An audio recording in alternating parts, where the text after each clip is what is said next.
Well, welcome to Brands Hatch for the final race weekend of the Hagerty Radical SR3 Cup. That was a run-up I needed for that one. My name is Chris Dawes. Up in the wonderful commentary box here overlooking the Indy circuit of this Kent Brands Hatch circuit. Ready to get this underway, and delighted to say I'm joined up here by Josh Barrett. Josh, we're into the fighty end. It's double points, but we suspect that the championship may already have gone in the direction of Chris Lulham, but it's not going to stop this being an entertaining race, is it? That's right. Chris Lulham, who has won 13 of the 15 races so far this season, has a very large points margin over Luke Hilton, but Luke Hilton elected not to race this weekend at Brands Hatch. Oscar Joyce, who is here in third in the championship, I believe, can't score enough points to overhaul Chris Lulham, whatever happens. So therefore, basically, we think Chris Lulham has won the title before this weekend. So sort of the overall championship picture we take sort of away from our minds and look forward to what we hope to be an entertaining trio of races at Brands Hatch with these very fast Radical SR3s, the fastest cars here this weekend, and potentially some of the fastest cars that race on the Brands Hatch Indy circuit all season. What we have, though, got to look out for over the course of the weekend is the Fangio trophy for those who are over 45, because just 7 points separate John McLeod and Peter Tyler. So that is going to be a championship that goes all the way to tomorrow. But the cars heading off onto their green flag lap. I think James Pinkerton, who qualified third, Chris, is going to be starting from the back of the grid, as he is in the development class, non-championship class, starting from the back. It did confuse me for a second, but he does look like he's going to go from the back. But they've not revised the grid, they're just going to leave that gap there. It just keeps that development car out of any kind of championship fights, doesn't it? Which is what we've also got here with the SR3s and the SR1 separate. Normally they race on the same grid. This time they are in separate races, 3 of which for each over the 2 days at the 4Power Live event here at Brands Hatch. Certainly the SR1's dished up some great entertainment. I think we can assume that we're going to see the same from these very rapid Radical SR3s. The grid is going to be as follows. On the front row, it's number 20, Chris Lulham, and 95, Oscar Joyce. It would be 99, James Pinkerton, and 81, Max McRae. We'll come on to that name in a little bit more detail very shortly. On to row 3, it's number 80, Peter Tyler, 21, Jack Yang, and on the fourth and final row, 14, John McLeod, and 25, Paul Denning. So that is the grid for this final race weekend of the 2024 season. We're on to the second green flag lap, because they give them a little bit longer, don't they, to get their tyres up to temperature around the short Indy circuit here at Brands Hatch. Yeah, 2 laps around Brands Hatch is shorter than some other venues they've visited this season, so and it doesn't take very long. So 2 laps was always the plan for the Hagerty Radical races this weekend. So they're on that second green flag warming up lap, and then in the second half of this lap they will bunch the field up into 2x2 formation, ready for the rolling start. And it was such an important first lap, wasn't it, in the SR1 race, where we saw the car that started on the outside of the front row be able to take the lead by hanging it around the outside through Paddock and Druids. That gives you the inside line for Graham Hill Bend, and that's where we saw the position change. So can Oscar Joyce do a similar thing to Chris Lulham? Oscar Joyce has not yet won a race this season. He's had a second, he's had a couple of third places, but not yet that race victory. And that's, you'd think, is what he's after over the course of this weekend. He's got 3 opportunities, and the first of which is about to come up for 20 minutes for round 16 of the Hagerty Radical SR3 Cup UK here at Brands Hatch. So round they come, round Clark Curve onto the Bentley Straight. The black and dark red number 20 car of Chris Lulham's going to have this field as his control. That wonderful multicoloured 95 of Oscar Joyce alongside him. We've got the gap where Pinkerton would be. You can see that his white with the Dayglow yellow flash car at the back is just keeping out of harm's way. So Max McRae, number 81, on his own in that black and green. The red lights go out, the field scream off, and it is a good start from Lulham. He took a little while in qualifying to get himself up to the top, but once he was there, he put in multiple laps that guaranteed that pole position was his. And already he's managed to pull away a bit of a gap over Oscar Joyce. In fact, Joyce is having to make sure he's defending from the 81 car there of Max McRae. Oh, somebody just went very wide there, but looks like they... Oh, and there's a little bit of contact as they rejoin the circuit a little bit further back. I'm just trying to see, is that Paul Denning? I think it is, isn't it? Paul Denning and John McLeod that got a little bit side-to-side kiss and a cuddle there as they came out of the Druids hairpin. But I think we just about got away with that. That was a deep intake of breath there, Josh. Yeah, almost. A similar thing happened at Surtees, and the Denning family have already had a rather exciting earlier race, but we got away that time. Big lead for Chris Ludlam, weaving around, still trying to put temperature into the slick racing tyres, but about a second between Oscar Joyce and Max McRae. Max McRae was having his first ever circuit race in the country. Today's the car behind goes off the circuit. That's Peter Tyler. He's not the only one that's gone gravel trapping. Was that the Denning car that went off as well? So Paul Denning's had a lively start to this race, but it was the Fangio Cup leader, Peter Tyler, who went off initially, and he's lost at least one position. He had made a good start into 4th position, while his rival, John McLeod, down in 7th. But that would surely have bunched him up. But coming back to Max McRae, having his first race in circuit race in the UK this year, front runner in the European Junior Rally Championship. He's the son of Alistair McRae, the 1995 British Rally Champion, the nephew therefore of Colin McRae, the Scottish rallying hero. Yeah, legend, absolutely right, Chris, the 1995 World Champions. That's Max McRae there in 3rd position. He's raced these cars in Australia before on the circuits, but never in the UK, and he's made a good account of himself there in 3rd position. Yeah, he was looking strong through qualifying, wasn't he? Thanks to Gary, he always pointed out, I can't believe I did this. Apparently I called it the Benton Straight instead of the Brabham Straight. That's because I was at Snetterton commentating last weekend, and I've got to get it out of my system, so apologies about that, but you all knew. Thank you, Gary, for picking me up on that one. I'll try not to do it again, but I can't guarantee it. At the moment, though, I mean, Ludlam has been just dominated this whole season. What was it, 15 wins so far when we arrived here? 13 out of the 15. 13 out of the 15, so yeah, and just absolutely incredible. And he's not just in the lead, it is a country mile before Joyce and McRae come through. What's the margin now? 3 1/4 seconds after only 3 laps. I mean, that is incredible. Side by side across the line in the background there, that's Pinkerton getting up past Denning, and he's got that snuck up the inside. Nicely done there in that development car. That's sort of getting that ready for next year, presumably, Josh. Denning's going back up the inside. You're absolutely right, Chris. There's got some new developments on the car. So James Pinkerton lets, if Paul Denning wants to go past, he lets him do that. And yeah, so they're Radical trying some things out. They tend to do this at the end of the season with their factory driver, try out some new things to see if they want to put it into the full-time competition next year. So that's what James Pinkerton is doing. He's at the 3rd fastest time in qualifying this morning, but starting from the back, as we said. But yeah, Chris Ludlam, coming back to him, he's so good on cold tyres, isn't he, in those early laps? Because in qualifying, he was only a couple of tenths faster than Oscar Joyce, but immediately in these first 4 laps, he's pulling away a second a lap consistently.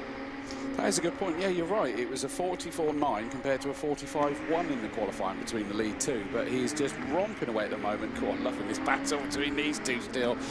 Denning keeping Pinkerton behind him. It's good to see that Radical aren't standing still as well, isn't it? That this development car, he's just nearly lost control through Graham Hill Bend there, Pinkerton, so he's pushing the limits, but they're not sitting on their laurels. They're still developing this, and I like what you were saying earlier, that they've even teamed up with the 750 Motor Club, that they've got the cars that are now too old to compete in this one, that there's still a place to go and race these incredible wings and slick cars. That's right, even though the SR3 has been about for probably getting on for 20 years now. Is it really? I think so, yeah. They've made over 1,000 of them. That was a long time ago now, so probably perhaps around 2,000 models of SR3 around nowadays. But yeah, they look kind of similar from a distance to the original cars, but they've got that sharp tail fin you can see on the back. That's new compared to the older cars. I think we're on the XXR model nowadays. And yeah, Radical just keep developing and making the cars quicker, trying to keep the best affordability that they can. Obviously, no motorsport is cheap. Going this quickly is not cheap, but trying to make it so it doesn't completely break your bank. And then as well, make them drivable as well for the young pro drivers that are coming through, but those drivers who perhaps are quite new to racing but want to go really quickly, and the Radical is a great way to do that. And therefore making them sort of not too unpredictable is the hope. And you know, we've seen that it genuinely does filter them through to top level racing. You know, if they want to go even higher than this, we had Darryl De Leon out the back of our commentary box earlier today. He, of course, is showing great success in the British touring cars at the moment. We see many of them in GT racing in this country or over in Europe, etc. So it's a great opportunity to get yourself out there and learn about aerodynamics and all of that sort of thing. It's a totally different style of driving. I remember in the past when we've had the likes of Graham Tilley went from a lightning quick Caterham to a Radical, and he said he had to rip the rule book up that he lived by and learn it all over again, because you needed to take a lot more speed through the corners to let the aero actually work for you than you felt comfortable with, and that's enabled him to go on and have some good success in GT racing, and now he's racing in an LMP3, I think he's got, right, yeah, in the Masters. You've then got Scott Mulvern and Nick Jones that race in the British GT. Now they're racing over in Europe, and they were a team entry in these Radicals. So it is a great place to come and learn some of your craft.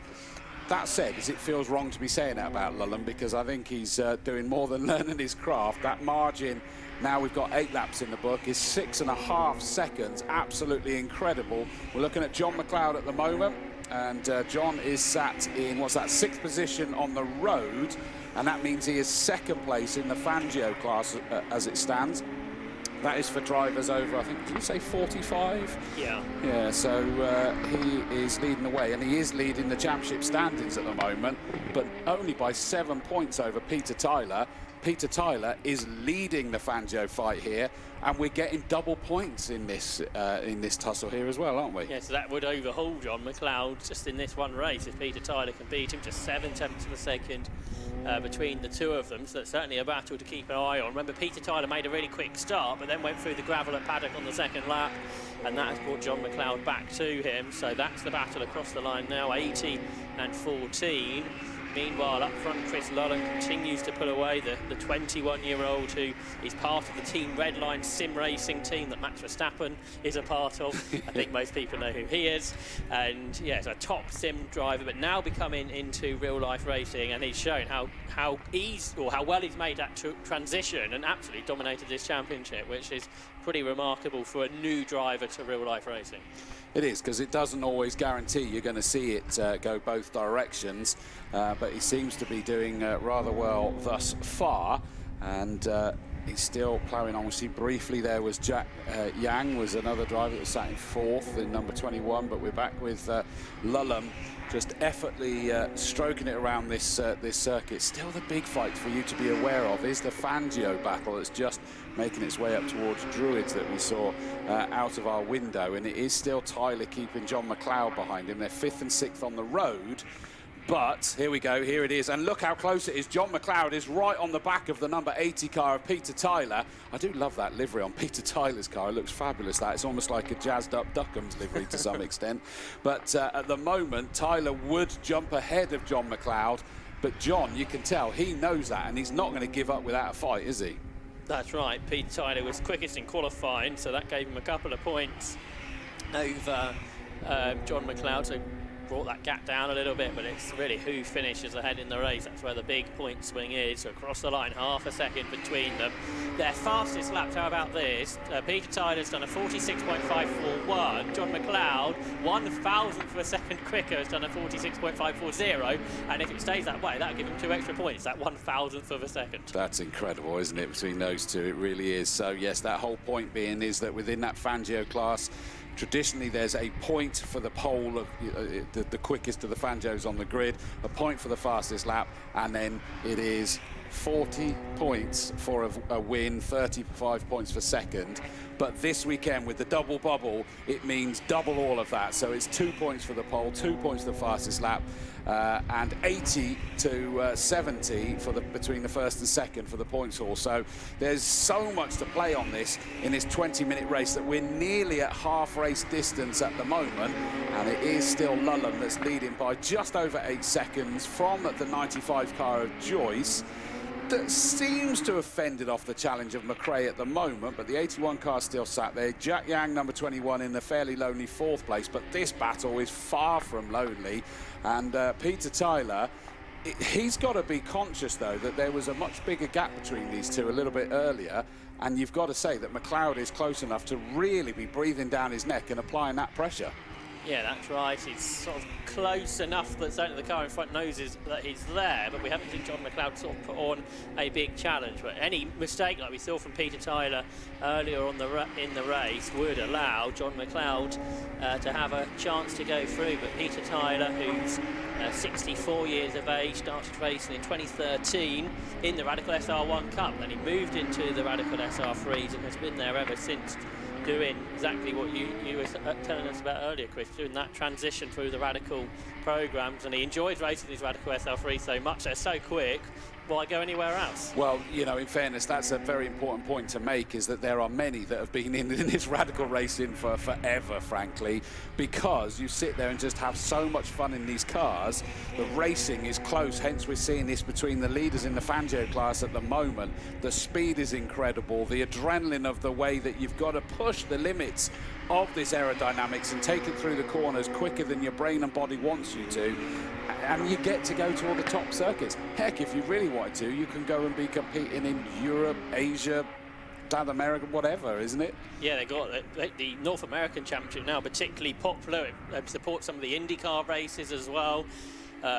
So yeah, absolutely, Radical has expanded massively over the 25 years or so that Radical have been operating. They started the one-make championships a few seasons ago, and well, a number of seasons ago now, a couple of decades ago, but now they've expanded worldwide, like you say, Chris, particularly into the Americas in the last few years have been particularly popular. But this battle for 5th and 6th, Peter Tyler and John McLeod, less than 4 tenths between them. On the previous lap, McLeod did a personal best, and therefore the fastest.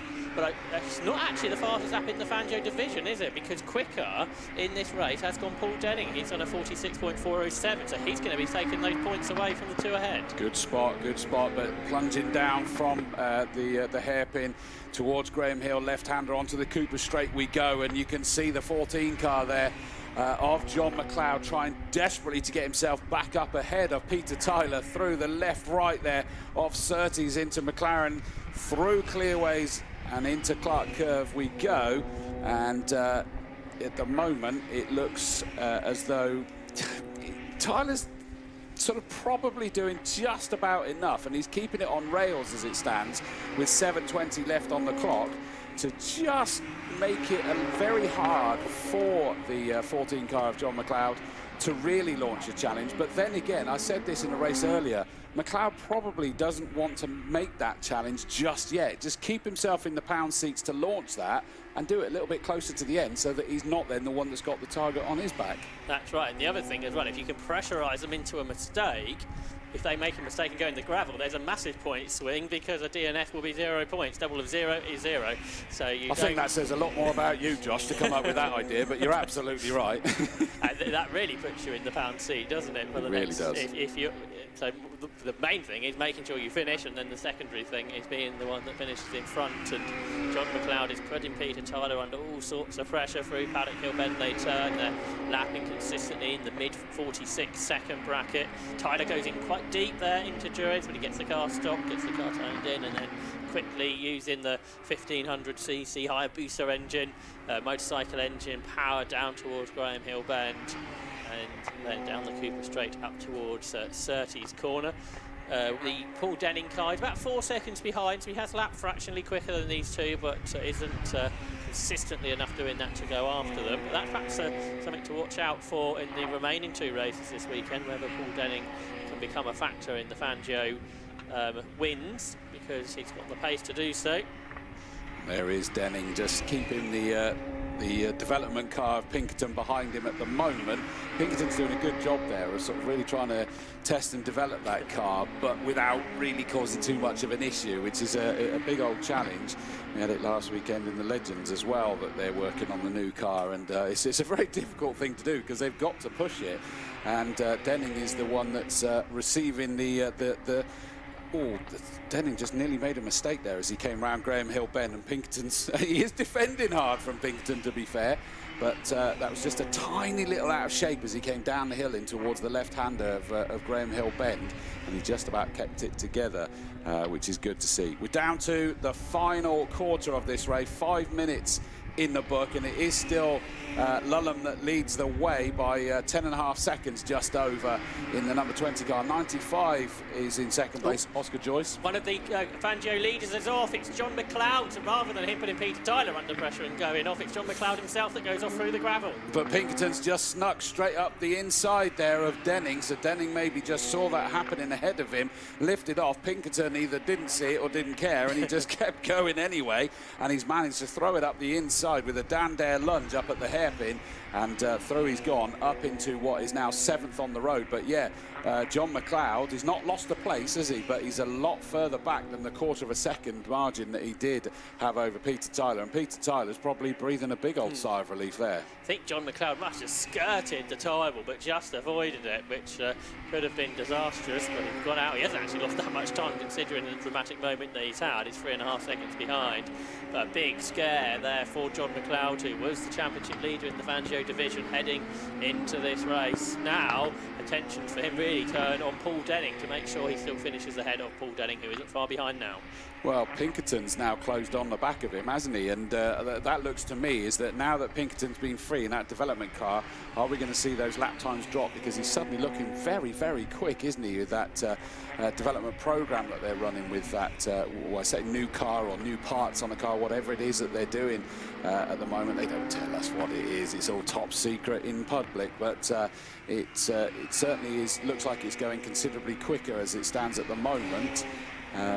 But John McLeod's going to be frustrated because he can now see what was the gap between him and Tyler. It's 3.3 seconds, and we're down to the last 3 minutes 10 to go as our leader, number 20, has just gone through to put 22 laps in the book. There is your second place car, 95, which is Oscar Joyce.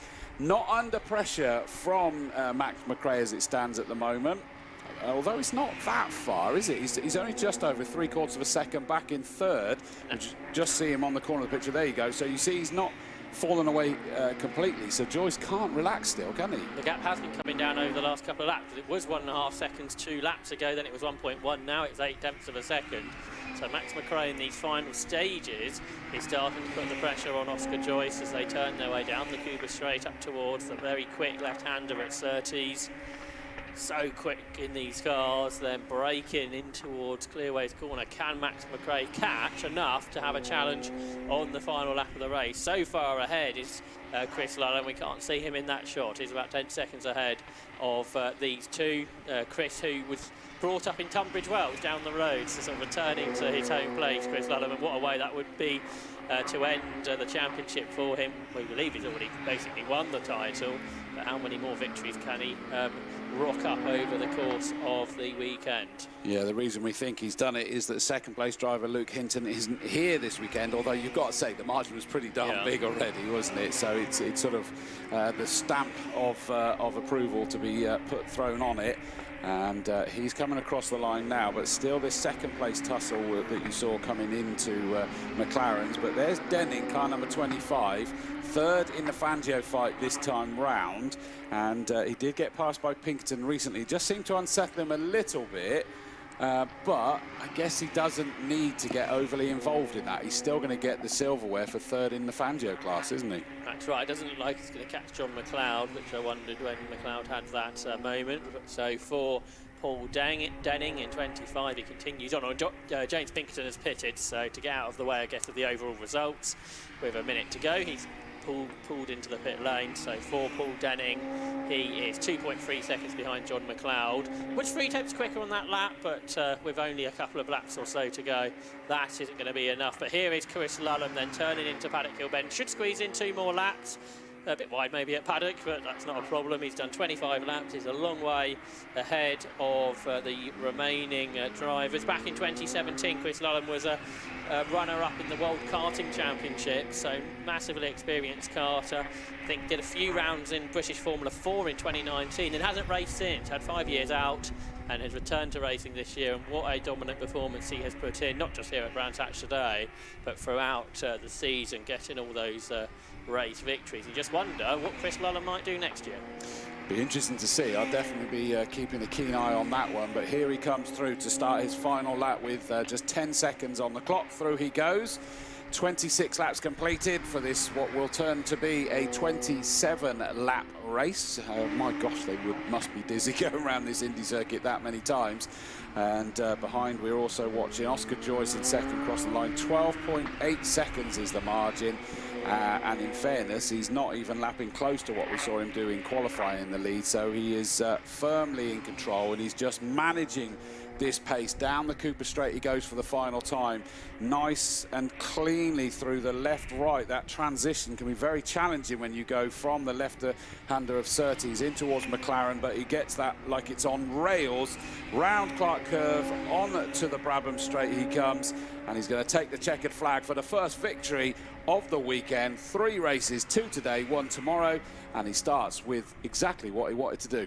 Yeah, that's right. Get as many wins. That win ratio he's going to have this season is absolutely massive. For second place, Max McRae close, but not enough. So Oscar Joyce takes second. He's about a second ahead of Max McRae. But what a great debut in circuit racing in the country for Max McRae to finish on the podium in the Hagerty Radical SR3 Cup UK.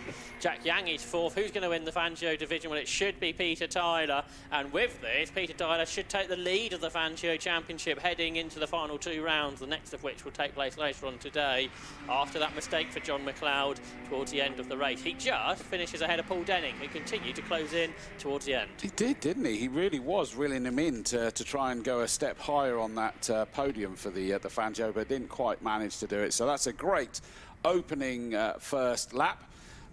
First race, I should say, sorry, not first lap. And as I say, we've got another one later today for the SR3s and another one tomorrow morning to round out their championship. And I think they're doing their awards even tomorrow night, not far from here as well. So they are rounding it out with a bang.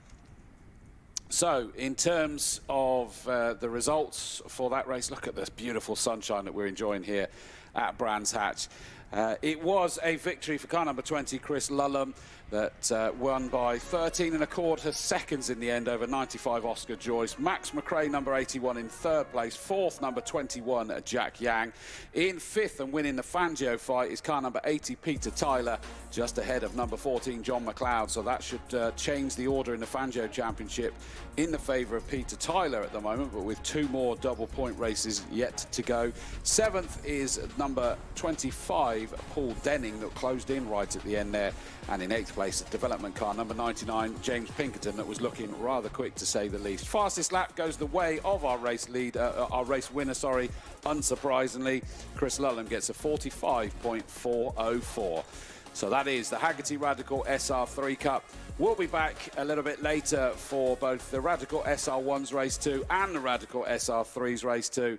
But for now, we're going to go and bask in this sun after that glorious race for the Radical SR3s.